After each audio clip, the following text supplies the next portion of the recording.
ಎಲ್ಲರಿಗೂ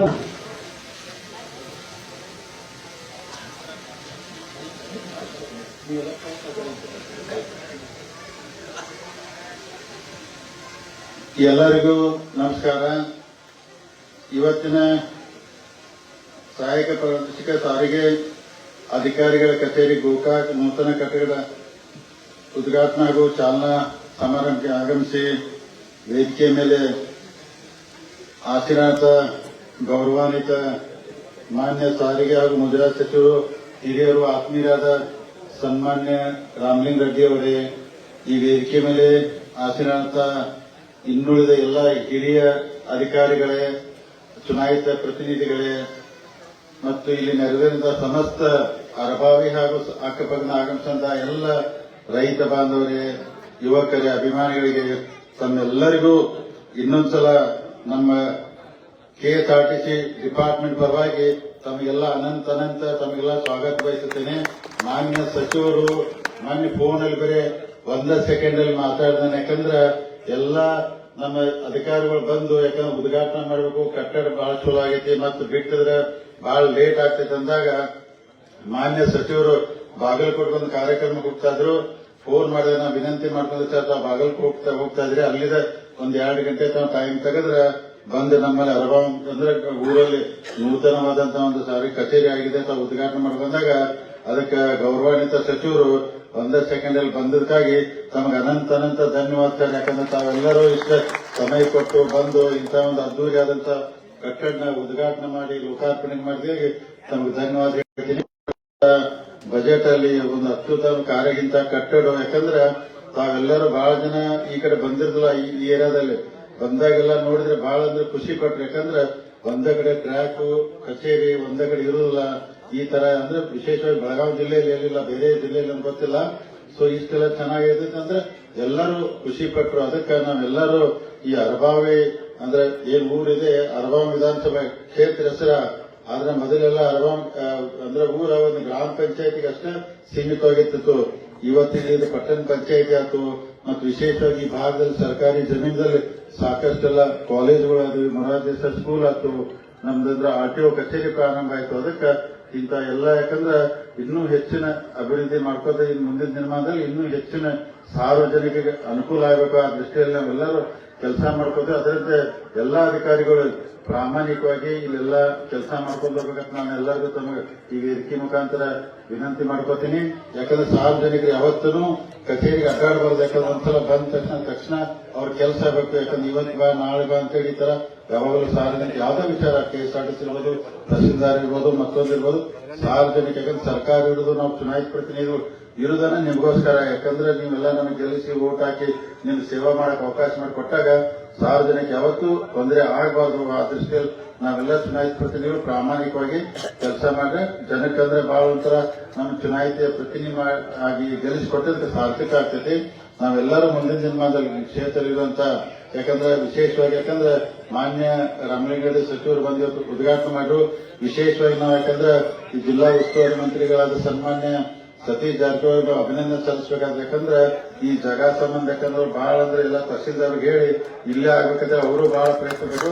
ಅದು ಗೌರವಾನ್ವಿತ ಸತೀಶ್ ಜಾರಕಿಹೊಳಿ ಅವರಿಗೆ ಈ ವೇದಿಕೆ ಮುಖಾಂತರ ಅಭಿನಂದನೆ ಮಾಡ್ತೀನಿ. ಯಾಕಂದ್ರೆ ಸನ್ಮಾನ್ಯ ಸಚಿವರು ಸತೀಶ್ ಜಾರಕಿಹೊಳಿ ಇನ್ನೊಂದು ನನಗೆ ಮೊನ್ನೆ ಫೋನ್ ಮುಖಾಂತರ ಹೇಳಿದ್ರು, ಇನ್ನೂ 5 ಎಕರೆ ಇಲ್ಲಿ ಜಮೀನು ಬೇಕು ನಮಗೆ. ಯಾಕಂದ್ರೆ ಇನ್ನೊಂದು ಇಂಜಿನಿಯರಿಂಗ್ ಕಾಲೇಜ್ ಮಾಡಕ್ ಅವರೊಂದು ಪ್ರಪೋಸಲ್ ಇಟ್ಟಿದ್ದಾರೆ ಅರಭಾವಿಗೆ. ಅದಕ್ಕೆ ಅವರು ಜಮೀನಾದರು ಮೊದಲಿಗೆ ತಹಸೀಲ್ದಾರ್ ಹೇಳಿದೆ, ನಾನು 5 ಎಕರೆ ಜಮೀನನ್ನ ತಾವು ರಿಸರ್ವ್ ಮಾಡಿ ಇಡಬೇಕು, ಇನ್ನೊಂದು ಇಂಜಿನಿಯರಿಂಗ್ ಕಾಲೇಜ್ ಇಲ್ಲೆಲ್ಲ ಬರ್ತೈತಿ, ಅದಕ್ಕೆ ಎಜುಕೇಶನ್ ಹಬ್ ಆಗ್ಬೇಕು ಈ ಭಾಗೆಲ್ಲ ಈ ಏರಿಯಾದಾಗ. ಅದಕ್ಕೆ ನಾವೆಲ್ಲರೂ ಮುಂದಿನ ದಿನಮಾನದಲ್ಲಿ ಪ್ರಾಮಾಣಿಕವಾಗಿ ನಮ್ಮ ಮಕ್ಕಳಿಗೆ ಒಳ್ಳೆಯ ಶಿಕ್ಷಣ ಕೊಡಬೇಕು. ಎಲ್ಲಾ ದೃಷ್ಟಿಯಿಂದ ನಾವು ಕಾಂಪಿಟೇಷನ್ ಆಗಿರ್ಬೇಕು. ನಾವೆಲ್ಲರೂ ಯಾವುದೇ ಇಲಾಖೆ ಇರ್ಬೋದು, ಶಿಕ್ಷಣ ಇರ್ಬೋದು, ಮತ್ತೊಂದು ಈ ದೃಷ್ಟಿಯಲ್ಲಿ ನಾವೆಲ್ಲರೂ ಕೆಲಸ ಮಾಡ್ಕೊಂಡು ಹೋಗೋಣ. ಮತ್ತೆ ಏನು ನಾವು ಕಚೇರಿ ಇವತ್ತು ಉದ್ಘಾಟನೆ ಮಾಡಿದ್ವಿ ಕರ್ನಾಟಕ ಸರ್ಕಾರದಿಂದ, ಅದಕ್ಕೋಸ್ಕರ ತಾವು ಈ ಕಚೇರಿಯ ಉಪಯೋಗ ಸರಿಯಾಗಿ ಮಾಡ್ಕೋಬೇಕು. ಅಂದ್ರೆ ಅಧಿಕಾರಿಗಳು ಇರ್ತಾರೋ, ಏಜೆಂಟ್ಗಳು ಇರ್ತಾರೋ, ಮಧ್ಯದಲ್ಲಿ ಕೋಆರ್ಡಿನೇಷನ್ ಕರೆಕ್ಟ್ ಆಗಿ ಯಾರಿಗೂ ಒಂದು ಲೈಸೆನ್ಸ್ ಕೊಡ್ರು, ಮತ್ತೊಬ್ಬರು ಯಾರಿಗೂ ವೆಹಿಕಲ್ದವ್ರಿಗೆ ಯಾರಿಗೂ ತೊಂದರೆ ಆಗದಂಗೆ ಅವ್ರ ಸೇವೆನೇ ಮಾಡಬೇಕಂತ ವಿನಂತಿ ಮಾಡ್ಕೋತು. ಇವತ್ತು ನಮಗೆ ಬಹಳ ಖುಷಿ ಇದೆ, ಹೆಮ್ಮೆ ಇದೆ. ನಮ್ಮ ಅರಭಾವಿ ಊರಲ್ಲಿ ಇಂಥ ನೂತನವಾದಂತಹ ಒಂದು ಅತ್ಯುತ್ತಮವಾದಂತಹ ಕಟ್ಟಡ ಇದೆ. ಅದಕ್ಕೆ ನಾವೆಲ್ಲ ಹೆಮ್ಮೆ ಕೊಡಬೇಕು ಈ ವಿಷಯಕ್ಕೆ. ಅದಕ್ಕೆ ಈ ಕಾರ್ಯಕ್ರಮ ತಾವೆಲ್ಲರೂ ಬಂದು ಯಶಸ್ವಿ ಮಾಡಿದ್ರಿ. ಈ ಇಲಾಖೆ ಎಲ್ಲ ಅಧಿಕಾರಿಗಳಿಗೆ ಹಿರಿಯ ಅಧಿಕಾರಿಗಳಿಗೆ, ಚುನಾಯಿತ ಗೌರವಾನ್ವಿತ ಸಚಿವರಿಗೆ ನಾನು ಮತ್ತೊಂದ್ಸಲ ಅನಂತ ಧನ್ಯವಾದ ಹೇಳಿ ನನಗಿಲ್ಲಿ ಕರೆದು ಮಾತನಾಡಕ್ಕೆ ಅವಕಾಶ ಮಾಡಿಕೊಟ್ಟು ಸತ್ಕಾರ ಮಾಡಿ ತಮ್ಮೆಲ್ಲರಿಗೂ ವಂದಿಸಿ ನನ್ನ ಮಾತು ಮುಗಿಸ್ತೀನಿ. ಜೈ ಹಿಂದ್, ಜೈ ಕರ್ನಾಟಕ. ಧನ್ಯವಾದಗಳು ಬಾಲಚಂದ್ರ ಜಾರಕಿಹೊಳಿ ಸಾಹೇಬ್ರಿಗೆ. ಇದೀಗ ತಡ ಮಾಡದೆ ಸನ್ಮಾನ್ಯ ಶ್ರೀ ರಾಮಲಿಂಗಾರೆಡ್ಡಿ ಸಾಹೇಬರು ಈ ಕಾರ್ಯಕ್ರಮವನ್ನು ಉದ್ದೇಶಿಸಿ ಮಾತನಾಡಬೇಕಾಗಿ ವಿನಂತಿಸಿಕೊಳ್ತಾ ಇದ್ದೀನಿ. ಶ್ರೀ ಬಾಲಚಂದ್ರ ಜಾರಕಿಹೊಳಿ ಅವರೇ, ಹಾಗೆ ಭರಮಣ್ಣ ಉಪ್ಪಾರ್ ಅವರೇ, ಶ್ರೀಮತಿ ರೇಣುಕಾ ಮಾದಾರ್ ಅವರೇ, ಶ್ರೀ ಶಂಕರ್ ಬಾಳೆಕುಂದ್ರಿ ಅವರೇ, ನಮ್ಮ ಮೂಡ್ಲಿಗೆ ವಿಜಯ್ ಅವರೇ, ವೇದಿಕೆ ಮೇಲಿರ್ತಕ್ಕಂಥ ಎಲ್ಲ ಚುನಾಯಿತ ಪ್ರತಿನಿಧಿಗಳೇ, ಇನ್ನಿತರ ಎಲ್ಲ ಹಿರಿಯರೇ, ಇರ್ತಕ್ಕಂಥ ಎಲ್ಲ ಈ ಭಾಗದ ಎಲ್ಲ ಬಂಧುಗಳೇ, ಮಾಧ್ಯಮದ ಬಂಧುಗಳೇ, ಇವತ್ತು ನಮ್ಮ ಪ್ರಾದೇಶಿಕ ಸಾರಿಗೆ ಕಚೇರಿ ಮತ್ತೆ ಚಾಲನಾ ಪಥ ಅಂದ್ರೆ ಡ್ರೈವಿಂಗ್ ಟೆಸ್ಟ್ ಮಾಡ್ತಾರಲ್ಲ, ಅದನ್ನ ಇವತ್ತು ಉದ್ಘಾಟನೆ ಮಾಡಿದ್ದೀವಿ. ಇದು 2 ವೀಲರ್ ಮತ್ತೆ 4 ವೀಲರ್ ಮಾತ್ರ ಆಗಿದೆ. ಇನ್ನು ಹೆವಿ ವೆಹಿಕಲ್ಗೂ ಕೂಡ ಇನ್ನು 3 ಎಕರೆ ಜಾಗ ಇದೆ. ಈ ಜಾಗವನ್ನು ಕೊಟ್ಟಂತ ನಮ್ಮ ಸತೀಶ್ ಜಾರಕಿಹೊಳಿ ಅವರು, ಬಾಲಚಂದ್ರ ಜಾರಕಿಹೊಳಿ ಅವರು ಆಸಕ್ತಿ ವಹಿಸಿ ಈ ಸ್ಥಳವನ್ನು ಕೊಟ್ಟಿದ್ರಿಂದ ಹಲವಾಗಿ ಪಟ್ಟಣದ ಪಕ್ಕದಲ್ಲೇ ಇದು ಉದ್ಘಾಟನೆ ಆಗೋದಕ್ಕೆ ಸಾಧ್ಯ ಆಯಿತು. ಇದು ಈ ಭಾಗದಲ್ಲಿ ಇರ್ತಕ್ಕಂಥ 2-3 ತಾಲೂಕು ಅಲ್ವಾ, 3 ತಾಲೂಕು ಇರಬೇಕು. 3 ತಾಲೂಕು ಜನತೆಗೆ ಇದು ಒಳ್ಳೇದಾಗುತ್ತೆ. ಇಲ್ಲಾಂದ್ರೆ ನೀವೆಲ್ಲ ಕೂಡ ದೂರ ಹೋಗಬೇಕಾಗಿತ್ತು. ಆಮೇಲೆ ನಮ್ಮಲ್ಲಿ ಈ ತರದ್ದು ಆರ್ಟಿಒ ಆಫೀಸರ್ಸ್ ಮತ್ತೆ ಡ್ರೈವಿಂಗ್ ಟೆಸ್ಟ್ ಟ್ರ್ಯಾಕ್ಸ್ ಆಮೇಲೆ ಒಟ್ಟು 45 ಇದೆ. 45ರಲ್ಲಿ 10 ಪ್ರಾರಂಭ ಆಗಿದೆ. ಉಳಿದಿರ್ತಕ್ಕಂಥ 35 ಎಲ್ಲ ಮುಗಿದಿದೆ, ಕೊನೆ ಹಂತದಲ್ಲಿದೆ. ಅದನ್ನೆಲ್ಲ ಕೂಡ ಒಂದೇ ಸಲ ವಿಧಾನಸೌಧದಲ್ಲಿ ಮುಖ್ಯಮಂತ್ರಿಗಳ ಕೈಯನ್ನೇ ಉದ್ಘಾಟನೆ ಮಾಡಿಸಬೇಕು ಅಂತ ಎಲ್ಲ ಒಂದೇ ದಿನ ಮಾಡಬೇಕು ಅಂತ ಪ್ರಯತ್ನ ಮಾಡ್ತಾ ಇದ್ದೀವಿ. ಇದನ್ನು ಅವತ್ತೇ ಮಾಡೋಣ ಅಂದ್ಕೊಂಡಿದ್ವಿ. ಆಮೇಲೆ ಬಾಲಚಂದ್ರ ಅವರು ಫೋನ್ ಮಾಡಿ ನಾನು ಬಾಗಲಕೋಟೆ ಬರ್ತಾ ಇರೋದು ಗೊತ್ತಾಗಿ ಎಲ್ಲ ಇಲ್ಲಿನ ಬಹಳ ಹತ್ರ ಒಂದು 2 hours ಅಲ್ಲಿ ಬರ್ಬೋದು, ಉದ್ಘಾಟನೆ ಮಾಡ್ಬಿಟ್ಟು ಹೋಗ್ಬಿಡಿ ಅಂತ ಹೇಳಿದ್ರು.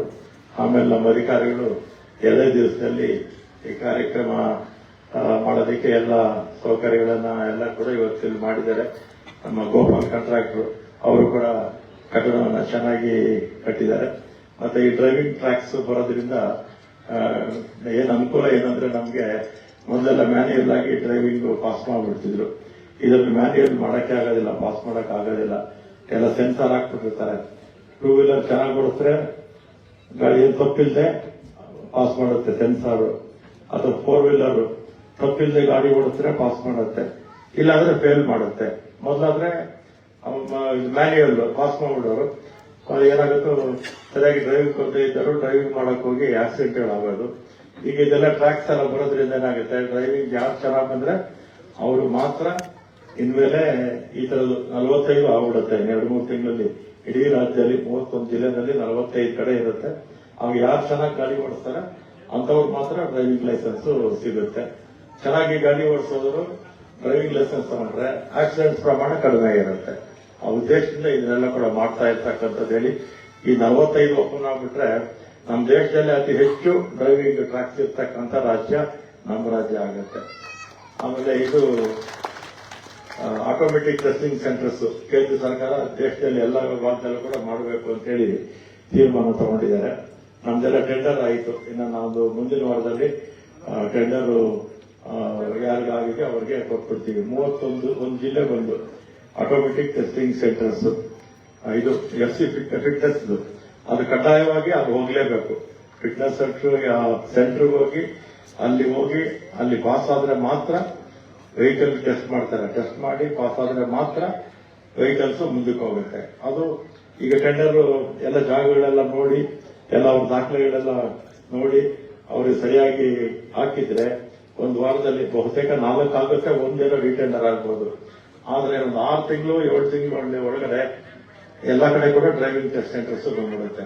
ಅವು ಮ್ಯಾನ್ಯುಯಲ್ ಏನು ಇರೋದೇ ಇಲ್ಲ. ನಿಮ್ಮ ವಾಹನ ಚೆನ್ನಾಗಿದ್ರೆ FC ಕೊಡ್ತಾರೆ, ನಿಮ್ಮ ವಾಹನ ಚೆನ್ನಾಗಿಲ್ಲ ಅಂದ್ರೆ FCನೇ ಕೊಡೋದಿಲ್ಲ. ಅವಾಗೇನಾಗುತ್ತೆ, ಇದೆಲ್ಲ ಮಾಡ್ತಾ ಇರ್ತಕ್ಕಂಥದ್ದು ಏನಂದ್ರೆ ನಮ್ಮ ದೇಶದಲ್ಲಿ ಆಕ್ಸಿಡೆಂಟ್ಸ್ ಅಲ್ಲಿ ಒಂದು ವರ್ಷಕ್ಕೆ 1,60,000 ಜನ ಸಾಯ್ತಾರೆ ನಮ್ಮ ದೇಶದಲ್ಲಿ. 1,60,000 ಜನ ಸಾಯ್ತಾರೆ.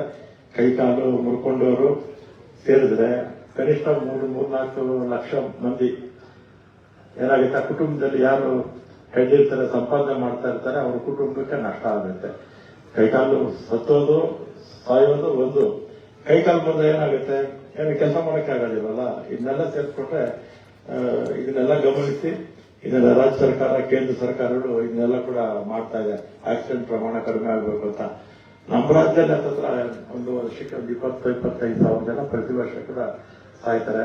ಅದಕ್ಕಿಂತ ಎಲ್ಪಟ್ಟು ಗಾಯಾಳುಗಳು, ಅಂದ್ರೆ ಕೈಕಾಲು ಮುರ್ಕೊಂಡು ಕೆಲಸ ಆಗದೆ ಇರ್ತಕ್ಕಂಥವ್ರು ಇರ್ತಾರೆ. ಅದರಿಂದ ಇದನ್ನೆಲ್ಲ ಕೂಡ ಕಡಿಮೆ ಮಾಡಬೇಕು ಅಂತ ಉದ್ದೇಶದಲ್ಲಿ ಇದನ್ನೆಲ್ಲ ಕೂಡ ರಾಜ್ಯ ಸರ್ಕಾರ, ಕೇಂದ್ರ ಸರ್ಕಾರ ಸಾಕಷ್ಟು ಕಾನೂನುಗಳನ್ನ ತಂದರೂ ಕೂಡ ಆಕ್ಸಿಡೆಂಟ್ ಪ್ರಮಾಣ ಕಡಿಮೆ ಮಾಡೋಕ್ಕೆ ಆಗ್ತಿಲ್ಲ. ಕಾರಣ ಏನಂದ್ರೆ ವಾಹನ ಓಡಿಸುವಂತವರು ಜವಾಬ್ದಾರಿಯುತವಾಗಿ ಓಡಿಸ್ತಿರೋದ್ರಿಂದ ವಾಹನಗಳ ಈ ಪ್ರಮಾಣ ಕಡಿಮೆ ಆಗ್ತಿಲ್ಲ. ಆ ಪ್ರಮಾಣ ಕಡಿಮೆ ಮಾಡಬೇಕು ಅಂತ ಉದ್ದೇಶದಿಂದ ಇದೆಲ್ಲ ಬಹಳ ಬಿಗಿಯಾದ ನಿಲುವುಗಳನ್ನ ಕೇಂದ್ರ ಸರ್ಕಾರ ಕಾನೂನು ಮುಖಾಂತರ ಜಾರಿ ಮಾಡುತ್ತೆ. ಅದನ್ನ ನಾವು ಪಾಲಿಸ್ತಾ ಇದ್ದೀವಿ ಅಂತ ನಾನು ಈ ಸಂದರ್ಭದಲ್ಲಿ ಈ ಒಂದು ಕಾರ್ಯಕ್ರಮಕ್ಕೆ ಬಂದಂತ ನಮ್ಮ ಶಾಸಕರು, ಬೇಕಾದಂತ ಎಲ್ಲ ಗಣ್ಯರು, ನಮ್ಮ ಇಲಾಖೆಯ ಎಲ್ಲ ಅಧಿಕಾರಿ ವರ್ಗದವರು, ತಮಗೆ ಮಾಧ್ಯಮದವರಿಗೆ ಧನ್ಯವಾದಗಳೇ ನನ್ನ ಮಾತನಾಡಿದ್ದೇನೆ. ತುಂಬಾ ಧನ್ಯವಾದಗಳು ಮಾನ್ಯ ಸಚಿವರಿಗೆ.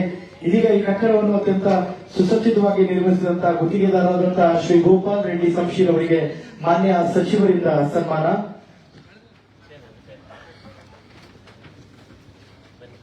ಅತ್ಯಂತ ಸುಂದರವಾಗಿ ಹಾಗೂ ಸುಸಜ್ಜಿತವಾಗಿ ಈ ಕಟ್ಟಡವನ್ನು ಗುತ್ತಿಗೆದಾರರಾದಂತಹ ಶ್ರೀ ಗೋಪಾಲ್ ರೆಡ್ಡಿ ಸಂಶೀರ್ ಅವರು ಕಟ್ಟಡವನ್ನು ನಿರ್ಮಿಸಿದ್ದಾರೆ. ಇದೀಗ ಅವರಿಗೆ ಮಾನ್ಯ ಸಾರಿಗೆ ಹಾಗೂ ಮುದ್ರೈ